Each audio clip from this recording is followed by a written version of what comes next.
Okay, thank you for having me. My name is Victory Maduneme. Right. And to answer your question, a cabin crew or in aviation thoroughly, nobody is supposed to take alcohol or any drug at all before coming for a flight.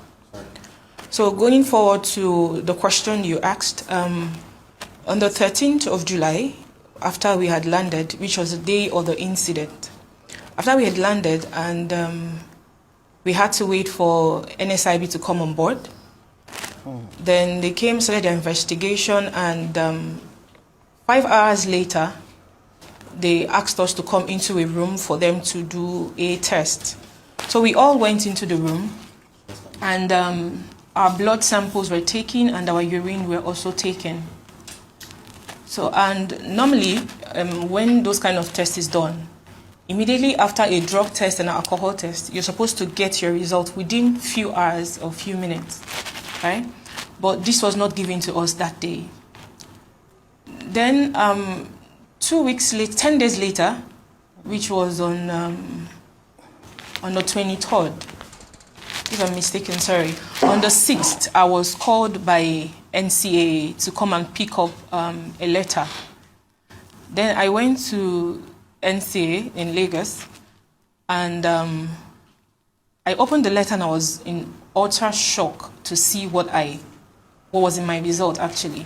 So I went to go and see the doctor, and the doctor said, I told the doctor that I'm very shocked to see this in my results, and it's not possible for me to have this in my system.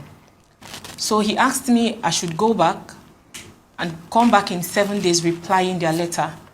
But I didn't wait for the 7 days. I had to respond, which is on the 7th. I sent most of the documents to you. So I replied the letter back to them on the 7th. And they didn't get back to me until on the date. They got back to me on the 27th that I should come to the office. I went to the office and I was handed a letter, and the letter says I should do a reconfirmatory test, which I accepted to do. And they sent me to go and meet a Dr. Adetunji of Cooper Aerospace Clinic, which is the licensed clinic for this kind of test.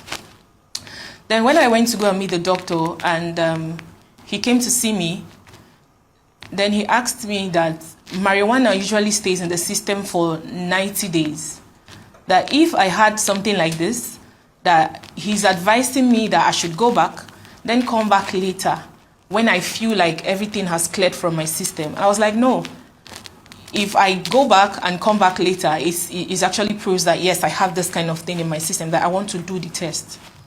Which the test was done to me, and everything came out negative. So, and there's a question I need to ask NSIB.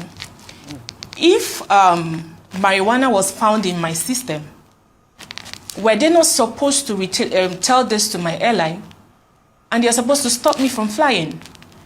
Why? Because I'm a risk to the passengers on board, and my license would have been taken away from me. But no, they didn't inform them of this till after two months. This is like the 2nd month, and it's just coming out, and they're spoiling the image of the airline. I sent a copy of my results to you. Everything is there. Everything was clear. If marijuana was supposed to stay in the system for 90 days, this thing was done within a month. I did my test within a month. You can check it. And nothing was found in my system. If NSIB have a smearing campaign against the airline, they should keep the innocent people away from this. If not for the kindness of my chairman, they would have sacked me and blacklisted me. And once that is done, no airline in the world, I repeat, no airline in the world will pick me, because now they've painted me as this person that has drug in her system. This is really very bad. Okay, let me, And in the next 72 hours, if NIB do not come and reiterate whatever they have said against me, then I think we should sue. This is really very bad. Right. This is pure defamation of character.